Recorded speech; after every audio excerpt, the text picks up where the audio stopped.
Usapang kalusugan sa Health Check Plus. Alamin ang mga payong medikal galing sa mga totoong eksperto.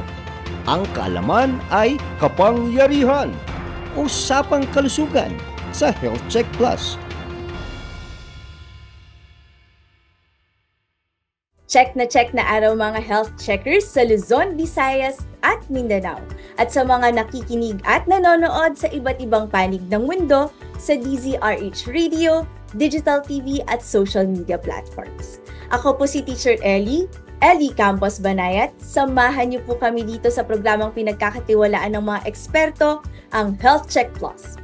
Yes mga health checkers, nasa kalagitnaan na tayo ng Buwan ng Puso. Ipagpapatuloy pa rin natin ang Buwan ng Pag-ibig at Pag-ibig series para pag-usapan ang mga paksang may kinalaman sa pag-ibig at pagtibok ng ating mga puso. Belated Happy Valentine's po sa ating lahat. Sana naman naging masaya at puno ng pagmamahal ang inyong Valentine's Day. Sana hindi naging marupok ang inyong pag-iibigan tulad ng ilang napabalitang nagkakasakit talaga ng puso. Tiyak na may Valentine's hangover pa ang marami sa atin. Kaya today, hindi natin pag-uusapan ang heart attack o cholesterol at baradong puso. Bago po natin ipakilala ang ating kasamang eksperto ngayong araw, binabati po ng buong Health Check Plus si Attorney Reggie Holarbal ng belated happy birthday. Sana po ay patuloy na ang inyong pagiging healthy at sana ay naging maligaya ang inyong kaarawan. Mga health checkers, ano nga ba ang pag-ibig? Sinasabi ng American Psychological Association na ito daw ay isang complex emotion involving affection toward another individual.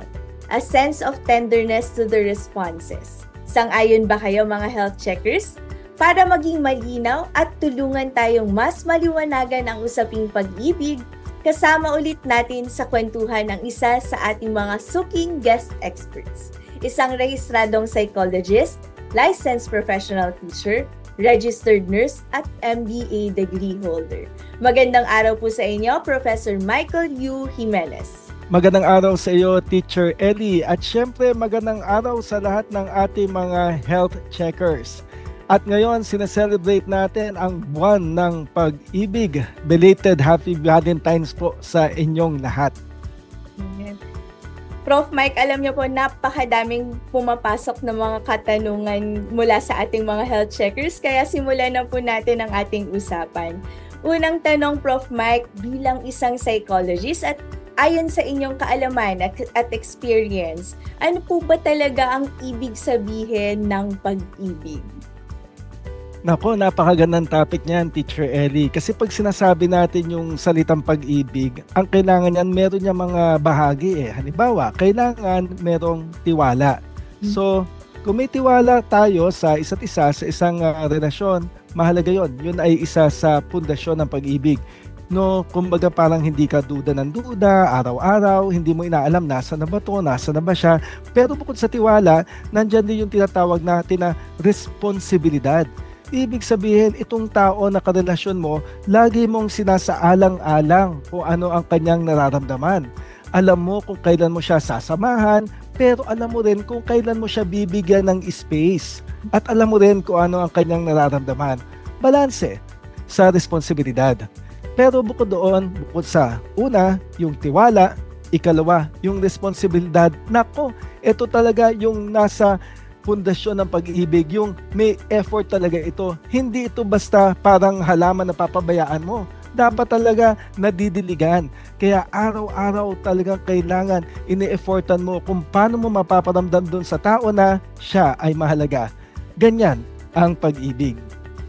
Nako, napakaganda ng mga inyong nabanggit, Prof. Mike. And I'm sure maraming napapatanong ngayon kung pag-ibig ba ang aking nararamdaman, ano? Alam niyo po, sabi nila, love happens less in the heart and more in the brain. At dito nakaka-trigger yung mga hormonal releases at brain chemicals. May mga tinatawag nga po sila ng mga happy hormones, dopamine, serotonin, oxytocin, no? Prof, paano ba malalaman kung totoong pag-ibig na ang ating tumama sa atin? Nako, yan totoong pag-ibig. Sabi mo nga kanina, Teacher Ellie, napaka-komplikado. No, yan din ang binanggit ng American Psychological Association. Parang mathematics, no, na napakahirap hanapan ng solusyon. So ngayon, pag pinag-uusapan natin yung mga chemicals na yan, gusto nga nating sabihin na hindi lang to araw ng mga puso, kundi araw ng mga utak. Kasi ang nararamdaman natin, yung pag-ibig, dito yan sa utak. Dito yan sa chemical. Nako, Teacher Ellie, ano ang paborito mong pagkain? Paborito ko pong pagkain, ramen, Prof. Ayan, at malamang ang mga health checkers natin. Mga health checkers, isipin nyo ngayon, ano ang paborito ninyong pagkain? Si Teacher Ellie, ramen, di ba? O, sa mga health checkers, alam nyo ba, pag inisip nyo ngayon, yung paborito nyong pagkain, may chemical na tumataas sa ating brain, sa ating utak. Ang tawag sa chemical na tumataas, dopamine.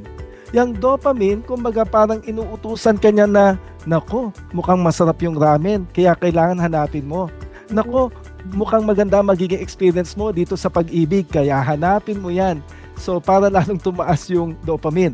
At pag nakakita ka na ng tao na pipiliin mo, syempre, kung pag-ibig yan, mag-holding hands.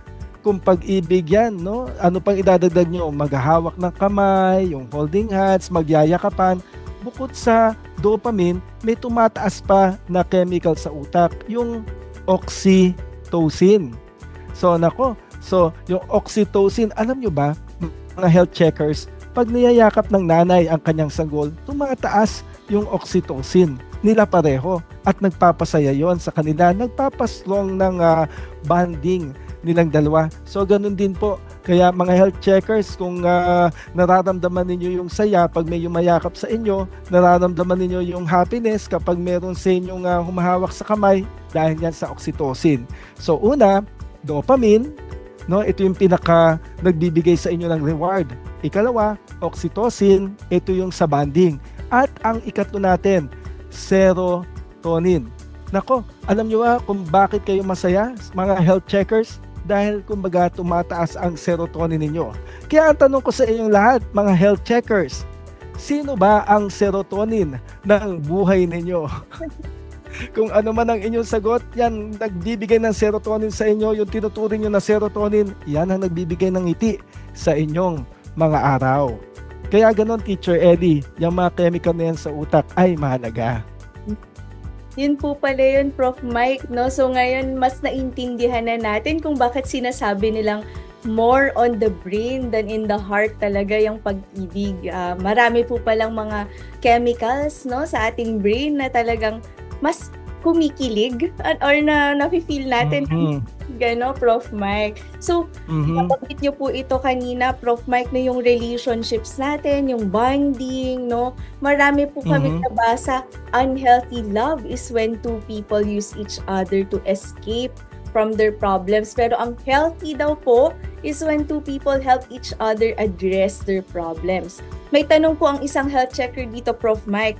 Ano po ba ang mga healthy relationship na dapat nating sundan? So ano po ba yung mga tips ninyo dyan para sa isang healthy relationship? Nako, Teacher Ellie, kung sino man ang nagtanong no, napakaganda ng tanong mo, aming health checker. Kasi kumbaga, kapag sinabi mong healthy ang relationship, ibig sabihin yan, give and take. Kumbaga, dalawang sides yan. Hindi pwede na isa lang ang nagbibigay, tapos yung isa nagte-take. Napakahalaga na give and take. Very important yan. So kung nakita nyo sa relasyon nyo na bakit ganoon parang puro ako na lang, bakit ganoon parang wala kaming give and take, siya na lang ang laging nasusunod, kailangan ng respeto, kailangan ng pangunawa, kailangan na napakahalaga ng communication. Kaya naman para masabi natin na healthy ang relationship, very important talaga dito yung communication. Yung kaya mong sabihin, yung nasa isip mo, yung hindi ka natatakot. Tapos yung nararamdaman mo kapag kasama mo yung tao, more of the positive emotions. So again, yung iniisip mo habang kasama yung tao na to, kung paano kayong dalawa ay mag-grow kasama ang isa't isa. Yun nga yung binanggit mo kanina, Teacher Ellie. Kaya naman, kailangan talaga suportahan ng bawat isa yung isa pa doon sa relationship. So again, mahalaga ang support, mahalaga ang communication, at mahalaga ang positive na emotion. kailangan masaya ka sa iyong relasyon. Yun po pala yun, Prof. Mike. Nako, alam ko, Prof. Mike, maraming mga humuhugot ngayon sa mga napapanood at naririnig nila sa ating usapan at kwentuhan, no? Pero nakakatuwa kasi yung mga nabanggit po ninyo na support, communication, no, at yung happy feelings ay parang bumabalik dun sa foundation na nabanggit nyo po kanina, no? I'm sure marami pong nakarelate dyan. Alam nyo, umuulan na talaga ng mga tanong, Prof. Mike, dito. Naku, maganda yan. Mga Gen Z health checkers. Babasahin ko po, no, bakit po bumibilis ang tibok ng puso kapag nakikita ko si crush? Bakit po kapag heartbroken, parang lahat ng sad songs parang dedicated sa akin? Bakit kapag in love, feeling natin ang ganda ng lahat sa paligid natin? Bakit laging feeling in love, nakilala niya na ang kanyang the one daw? Napakadaming mga tanong. Nako, Yung pong mga napakarami tanong nga, nila no? So, mula sa ating mga health checkers, bakit po ba kakaiba ang feeling ng in love at paano gagawing positibo ito sa ating buhay, Prof. Mike? Nako, unang-una, yung binanggit ng ating health checker, no, yung crush. Ano ba itong crush na ito? Nako, crush, yan yung tinatawag natin na kilig, no? At pag sinabi mong crush ko tong tao na to, kinikilig ako sa tao na to. Crush ko tong tao na to, hinahangaan ko to, itong tao na ito. Yun ang crush. Pero syempre, Teacher Ellie, dapat alam natin kung anong pinagkaiba ng crush sa pag-ibig. Kaya naman sa ating mga health checkers at particularly dun sa nagtanong sa atin, no, kung ano ba itong crush, at tingnan natin kung ano yung sa pag-ibig. Yung crush kasi, yan yung nakatuto ka doon sa looks, sa itsura ng tao. Usually ganun ang crush. Pero kapag pinag-uusapan natin yung pag-ibig, ito ay connection. So sa crush, yung looks, dito sa pag-ibig, yung connection.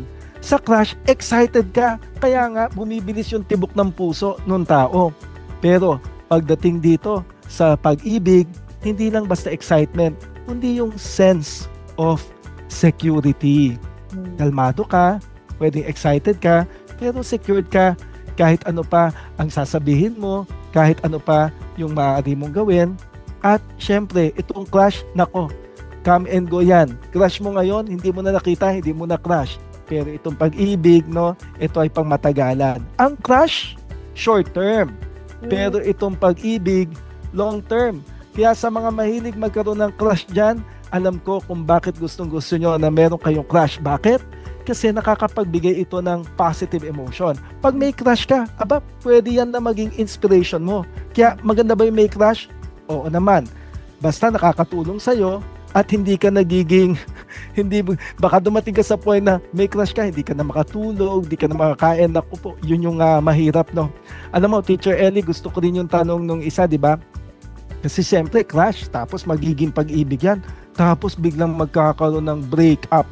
Naku po, yan yung mahirap, no? Yung mga nagbe-break up. At sana naman kung merong mga nakikinig dito na broken-hearted, naku po, kami po ay nakikibahagi sa inyong nararamdaman. Napakahirap po niyan. Kasi may mga taong broken-hearted na talagang durog na durog ang puso nila. Lalo na yung day 1, day 2, day 3. Yan po ang problema. Kaya meron dito malamang habang heartbroken ka, anong ginagawa mo? Nakikinig ka ng sad songs. Ano bang sad song ang pinakikinggan ninyo, mga health checkers? Basta ganito yan. Sa mga health checkers namin na mahilig makinig ng sad songs, kaya kayo nakikinig ng sad songs, bakit? Number 1, syempre kapag nakinig ka ng sad song, tapos sasabayan mo ng iyak, na ilalabas mo yung iyong nararamdaman. At mahalaga yon. Kaysa kimkimin mo yung lungkot mo, edi ilabas mo na kung ano nararamdaman mo, na pighati, na lumbay, na lungkot. Tapos, hindi lang yon. Pag nakikinig ka kasi ng sad song, ang nangyayari dyan, parang alam mo sa sarili mo na, ay nako, hindi lang ako ang nakikinig sa sad song na to. Marami akong kasama. Hindi ako nag-iisa. Million kami na nakikinig sa sad song na to. So, nakakaramdam ka ng sense of yung tinatawag na universality habang nakikinig. Hindi lang yon. Nako, bakit ba may mga nakikinig dito ng sad song? Minsan, hindi naman sad song ang pinakikinggan. Anong pinakikinggan ninyo, mga health checkers? Naku po, yung team song ninyo. Yun, kumbaga parang gusto mo talagang palungkutin yung sarili mo, no? Team song papakikinggan mo. Pero alam mo, hinahangaan ko kayo, mga health checkers na nakikinig ng team song kapag nakipag-break up na kayo. Bakit? Ibig sabihin, ang tapang nyo naman. Ang tapang nyo na pakinggan yung team song ninyo. Ganon kayo katapang na itong nagbigay ng kabiguan sa inyo, haharapin ko to. Maramdaman na kung anong mararamdaman. Basta, tatanggapin ko at haharapin ko. Kaya, nakakatulong itong mga pakikinig ng sad song. Pero aminin, mga health checkers, meron sa inyo dito na ang ginagawa ninyo, dahil lungkot na lungkot kayo, papatugtog na kayo ng sad song. At habang may sad song, ang gusto nyo lang, yung parang gusto nyo, cinematic kasi kapag merong sad song Tapos meron kang POV. Ang point of view mo parang ikaw yung bida sa pelikula. Cinematic nga naman, di ba? Umiiyak-iyak ka, tapos nandun yung malungkot na kanta. Okay lang yan, kasi ibig sabihin, nire-release mo lang yung nararamdaman mo. So sa mga mahilig sa sad songs, okay lang yan. Basta, hindi kayo darating sa punto na kaya kayo nakikinig ng sad song, kayo ay nasa denial. Yan. Kayo ay nagkaka-depression or kayo ay nagda-down na. So, mahalaga na, sige, makinig ng sad song kung ito ay nakakatulong para mailabas ang ating emotion. Saka, Teacher Ellie. So, may the one. Yun yung binanggit mo. May isang nagtanong, yung sa the one, sabi niya, totoo ba itong the one na ito? Nako, alam nyo, sabi nga na ni Teacher Ellie kanina, yung tungkol sa chemicals, di ba? At ako rin, binanggit ko naman sa ating mga health checkers, yung tungkol sa chemical, totoo ba to? Yung ikaw na talaga ang the one. Nako, hindi ko masisisi yung mga taong nagsasabi niyan na sa mga health checkers natin na talagang sinasabi nyo, eto na talaga, siya na ang forever ko, siya na ang lahat-lahat. Yan. Masisisi ko ba kayo? May tawag sa inyo. Ang tawag sa inyo ay, drumroll, hopeless romantic. Kaya naman sa mga hopeless romantic dito na talagang sinasabi nila na nakita na nila ang the one, nako, alam ko kung ano yan. Siguro, ang nararamdaman mo, ito na ang the one. Bakit? Kasi parang pagkasama ko tong tao na to, talagang lahat nagiging makulay. Nagiging matingkad. No? Ganon. May mga tao ba kayo na pagkasama nyo, yung karelasyon nyo, pagkasama nyo, parang lahat ang ganda. Nakatingin ka sa basurahan, pero wow, napaka-artistic, ganyan. Pagkasama mo yung tao na yon, nasa gitna kayo, no? O kaya nakasakay pa sa jeep. O kaya nasa kalsada, naririnig mo yung mga busina, kasama mo yung taong mahal mo. Di ba? Kahit busina ng jeep, parang love song sa tenga mo. So, again, nababago yung paningin, nababago ang ating pandinig pagkasama mo yung tao na yan. So, hindi kita masisisi kung minsan sinasabi mong the one, yung tao na yon. I-enjoy. And kung tingin nyo ay meron kayong tiwala at commitment sa isa't isa, malaking bagay yan. Kung nakatutulong ang relasyon para mag-grow ka, at kung yung pagsabi ng the one ay nakakatulong sa'yo, walang masama. Ayan, mga health checkers, talagang maraming nakarelate dyan, Prof. Mike, no? Buti na paalalahanan at na-remind tayo ni Prof. Mike na kung nakakatulong sa ating growth, ang relationship ay talagang ipagpatuloy at i-enjoy natin yan. Prof. Mike, sa inyong experience bilang isang psychologist, well-defined po ba ang love sa larangan ng psychology? Oo, Teacher Ellie. Alam nyo, siyempre sa mundo, lagi tayong naghahanap ng explanation, bakit ganito, bakit ganyan. So, kaya nandyan yung mga scientists natin. At isa dyan si Robert Sternberg, no? Ang sinabi ni Robert Sternberg, meron siyang tinawag na triarchic theory of love. Triangle. So, tatlo yon. Isa, dalawa, tatlo. Nako, sana, ganito ang ginawa niya. Pero hindi ganyan Ang ginawa niya ganyan, triangle. So, ano ba itong triangle na to na magsasabi na in love ka na nga? Yan. So, again, mga health checkers natin, ilabas ang inyong mga checklist. Tingin nyo, kayo ba ay talagang in love? Tatlo yan ha. Number 1, passion. Ibig sabihin ng passion, yung unang factor, ibig sabihin nun, passion is physical attraction. So, kung ikaw ay may physical attraction dun sa tao, check. Pwedeng in love ka or pwede kang ma-in-love. Pwedeng ma-in-love, bakit? Isa lang kasi yun Isa lang yun na side ng triangle. Diba sabi ko tatlo? So, una, passion. Physical attraction nun. Usually, kapag may crush kayo, mga health checkers, yan yun. Meron kayong passion or physical attraction. Pero hindi sapat yun. Kasi pansamantala lang yung kilig, di ba? Anong mahalaga? Yung ikalawa. Naku, ano kaya itong ikalawa na to? Una, yung passion or physical attraction. Ikalawa, sa triangle, Yan. Ang tawag dito ay letter I, intimacy. Ito yung emotional connection mo sa tao. So again, para pala ma-in love, una, kailangan meron akong physical attraction. Ikalawa, meron akong intimacy, emotional connection. So attracted ka na dun sa tao, tapos masaya ka pa kapag uusap, parang nakaka-relate kayo sa bawat isa. So passion and intimacy. Ano pa bang sinabi ni Sternberg? Yung ikatlo. Ano kaya tong ikatlo na to? Para mabuo yung triangle of love. Yan. So ang ikatlo na ito ang tinatawag na commitment. Ano yung commitment? Kumbaga, physically attracted ako sa iyo, emotionally attached ako sa iyo, and ano yung commitment? Pipiliin kita araw-araw. Yan ang ibig sabihin ng commitment. At ikaw lang ang pipiliin ko. So again, kaya po sa mga couples, no, napakahalaga po na tinitingnan po natin. Letter P, may physical attraction ba ako? Letter I, intimacy. Connected pa ba kami emotionally? Nag-uusap ba kami? Letter C, commitment. Pipiliin ko siya araw-araw? Ako pa rin bang pinipili niya? Siya pa rin bang pinipili ko araw-araw? Binanggit ko sa simula pa lang, di ba mga health checkers, may effort sa relationship. Responsibilidad yan. Hindi mo pwede hayaan yan, parang halaman na kailangan diligan. So again, very important ito. P, I, and C. Passion, intimacy, and commitment. Kaya naman, dun sa nagtanong kanina, tungkol sa crush, nako, kaya ka nagkakaroon ng crush kasi meron kang passion. Anong next step mo? Di kausapin mo yung tao para makadevelop kayo ng intimacy and baka naman may commitment ka na sa kanya. Pero alamin mo pa rin kung siya nga ay kakilala mo na. Baka mamaya kasi kung sabihin mo na, nako, parang hindi pala siya ang gusto ko. Pero at least naramdaman mo yung kilig. Importante din talaga ang maramdaman ng kilig, ano, Prof. Mike, lalong-lalo na sa usaping pag-ibig, no? Prof. Mike, alam nyo, nabanggit nyo po ito kanina na we're searching for meanings, no, sa lahat ng ating nafe-feel. At meron po dito na nagtatanong, totoo ba na mayroong love at first sight? Ano po yung psychological meaning o definition nito kung meron man?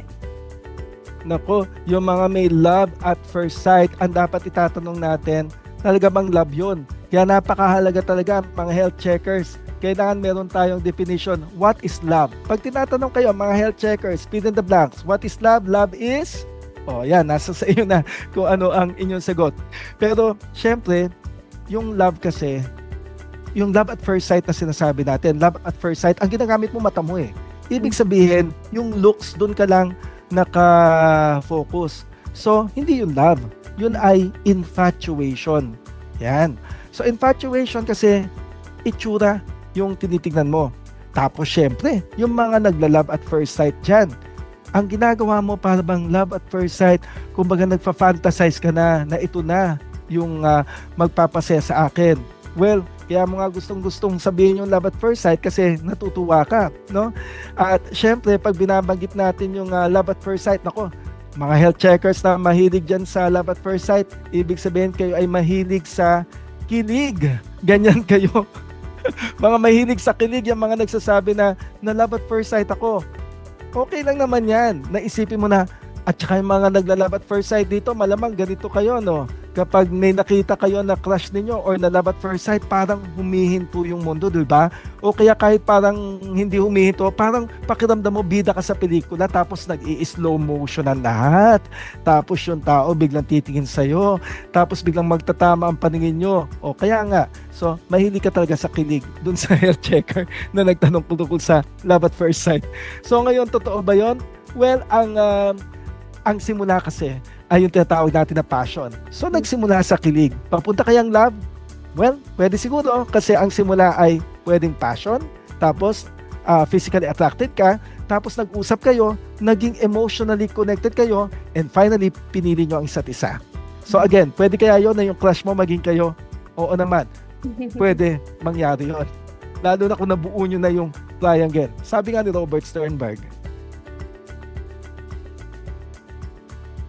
Prof. Mike, alam nyo po, nung nabanggit nyo yung tatlo, no, so naiisip ko dahil napakarami ngayon na ang dating scene nila ay dahil online dating na. So ito po ba yung base din ng online dating kapag sinasabi niyo pong passion muna, kaya po ba may swipe left and swipe right, up and down, kung ano po ba yung kaya yan po ba yung basis ng ating mga applications tulad ng mga online dating? Oo, no, parang sa online dating parang inaalam mo muna ito ba, gusto ko bang itsura nito? O meron ka ng check, passion, may passion na ako, okay, ito may passion ba ako? Okay, swipe. Wala ba akong passion dito? O dito na muna to. O ito wala akong passion, wag na muna, ito may passion ako. Tapos pag pinili mo na, ang next na gagawin nyo, mag-uusap na kayo para malaman mo kung may connection kaya kami nito. Kasi una, may passion ka na. Ang ikalawa, yung intimacy. Gusto mo malaman, pareho kaya kami ng interest o magkaiba? Well, kung ikaw yung tipo ng tao na gusto mo magkaiba kayo ng interest, o edi match kayo. Kung ikaw yung tipo ng tao na gusto mo pareho kayo ng interest, edi match kayo. So, kanya-kanya. Very unique kasi itong paghahanap ng relationship. Very unique, very personal yung experience, pero may nabanggit tayo, Prof. Mike, na yung mga match na yan. Marami sa ating mga health checkers, I'm sure makaka-relate na ngayon, no? Lalo na yung maraming matches dyan, no? Oo. Yung mga hindi lang 2 o 3 ang puso o pinupuso, Prof. Mike. So may tatanong tayo dito, papaano po ba pipiliin kung mayroon daw pong 2 o 3 manliligaw o mga matches? Paano daw po ba ang paraan para mas maging wasto ang desisyon tungkol sa pagpili kung sino ang mas nararapat na kasama natin? Nako, napakagandang tanong. Siyempre, kung 2 yan, kikilalanin mo. Kung 3 yan, kikilalanin mo. So, aalamin mo talaga, sino ba ang attracted ako dito? So, yun yung passion na tinatawag natin. Pero syempre, malalaman mo pa yan kung mas malalim na ang inyong usapan. Ngayon, tandaan mabuti mga health checkers, baka mamaya yung 2 yon, dinidelay nyo ang inyong desisyon. Tapos, ang mangyayari, pinapaasa ninyo. Naku, wag po tayo magpapaasa dahil baka in the end po, tayo po ay mawalan. Dahil kumaga talagang pinaasa nyo yung 2 tao. At tandaan mabuti, no? Na baka naman kaya kahirap na hirap mamili. Baka naman walang para sa iyo dun sa 2 na yon. Oops, naku, baka nag-react na yung iba. So, again, alamin mo rin. At kung marami kang pagpipilian, oo, mahirap talaga yan. Nakakalito yan malilito ka. So, tingnan mo palagi. Passion, gusto mo yung, kumbaga yung, meron yan yung face value, no? Emotion, connected ba kayo? Tapos, ang pinakahuli nga kasi dyan, yung pinakahuli, yung pipili ka na. Naku, napakahirap niyan para sa mga health checkers natin na 2 ang pinagpipilian. Again, tandaan mabuti, may salitang commitment at may salita na pinipili mo siya araw-araw. So, meron ka talagang iiwan at meron kang dadamayan at sasamahan. So, alamin mabuti ang inyong desisyon kung ano ang gusto ninyo para sa isang relasyon. Alamin, pero wag din sobrang patagalin, no, Prof. Mike? Tama po ba? Oo, parehong mawawala. Oo nga. O kaya paasa pala, no? Naku, I'm sure marami pong humuhugot at nakaka-relate sa mga sinasabi natin, Prof. Mike. Alam nyo, itong next na tanong, Prof. Mike, mukhang hindi na Gen Z edad. Ako. Tanong po niya, nais niya po malaman at nagtatanong po kung ano ang inyong payo para lagi daw pong makulay at di kumukupas ang isang relasyon. Nako, para maging makulay at hindi kumukupas ang isang relasyon, parang ano rin yan Nako, paano ba to? Kumbaga parang yung ulam, di ba, minsan nakakaumay din. So, kailangan pabago-bago yung ulam. Ibig sabihin, kailangan meron kayong iba-iba na ginagawa. Kumbaga, kayo dapat meron kayong ito, yung sa isip, no? Yan. Kumbaga, nag-uusap kayo, tapos sa nararamdaman, kailangan meron kayong mga pagkakataon na pinag-uusapan nyo yung inyong mga nararamdaman. At syempre, kailangan meron kayong happy moments palagi. Ang pwede rin dyan, kumbaga, meron tayong tinatawag na daily routine. Yan, meron ka dapat daily routine dun sa tao na pinapahalagan mo, tapos meron ka ring surprise. So, kumbaga, meron ka mga pagkakataon, dapat daily may text message ako sa kanya, dapat daily ito ginagawa ko para sa kanya, dapat daily ginagawa ko siya ng ganito. So, pag tinanong mo, daily ko gagawin, natural. Di ba nga, ano ba ang love? Love is all about effort. Nagbibigay tayo ng effort sa lab. Nagdidilig ka ng halaman araw-araw. Pinapaarawan mo. So, para ito ay yumabong. And remember din, no, na kumbaga, nandiyan yung tinatawag natin na surprise. O bahala ka na kung anong surprise ang gagawin mo. Bigla mong ayain. O magbihis ka, kakain tayo sa labas ng bahay natin. Ganyan. So, eto, buksan mo yung bag mo. Pagbukas ng bag, nandyan ang paborito mong candy nung nagsisimula pa lang tayo. Naku, kailangan very creative kayo, no? And huwag natin kalimutan yung sinabi ni Gary Chapman sa kanyang libro, yung 5 love languages, no? Na kumbaga, kailangan para lalong nade-develop. Very important kasi yung support. Kumbaga, kailangan yung tenga nung inyong karelasyon ay natutuwa. Paano matutuwa ang tenga? Purihin. Sabihin ng kanilang kakayahan, uy, ang galing mo namang kumanta. Nako, salamat, inayos mo tong bagay na to. Or pwede rin naman, bukod sa pandinig niya, yung time. Bigyan mo ng time. O halika, samahan mo ko, mag-date muna tayo sa labas. Bukod dyan, ano pa? Siyempre, yung touch na tinatawag. Hawak kamay, mahalaga na yan. Diba sabi mo rin nga, Teacher Ellie, yung oxytocin yan tumataas. So again, ipakita kung ang iba-ibang paraan ng pagsasabi ng love. Number 1, pwedeng words of affirmation para maririnig niya. Number 2, yung time, ibigay sa kanya. Number 3, ang gawin ay, kumbaga, siya ay hawakan, yung touch. At number 4 natin, syempre sa love language, napakahalaga ng gift. O ito, binili kita ng milk tea. Yan. O ito, dinalang kita ng simple na regalo, yung gusto mo. O ayan, binili kita ng hamburger. Ba? Yun yung gift. Ano yung ikalima? Yun yung service. Gagawa ka ng isang bagay para sa tao. O sige, umupo ka muna dyan. Ako na maghugas ng plato. O sige, ako na mag-iimis niyan. O sige, ganito, ako na mag-aayos muna ng mga gamit mo. Service. So, 5 love languages. Iba-iba kasi tayo. Yung iba, lahat halos gusto yan. So again, number 1, magbigay ng words of affirmation. Number 2, maglaan ng time. Number 3, magbigay tayo ng touch. Number 4, mahalaga yung gift. And number 5, yung service. Napakaganda at very interesting yung nabanggit ninyong mga love languages, Prof. Mike, no? I'm sure ito ay bago sa ilang mga health checkers natin dyan na nakikinig at nanonood ngayon.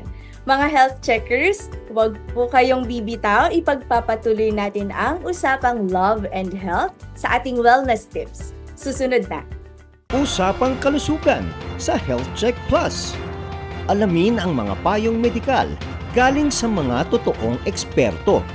Ang kaalaman ay kapangyarihan. Usapang kalusugan sa Health Check Plus.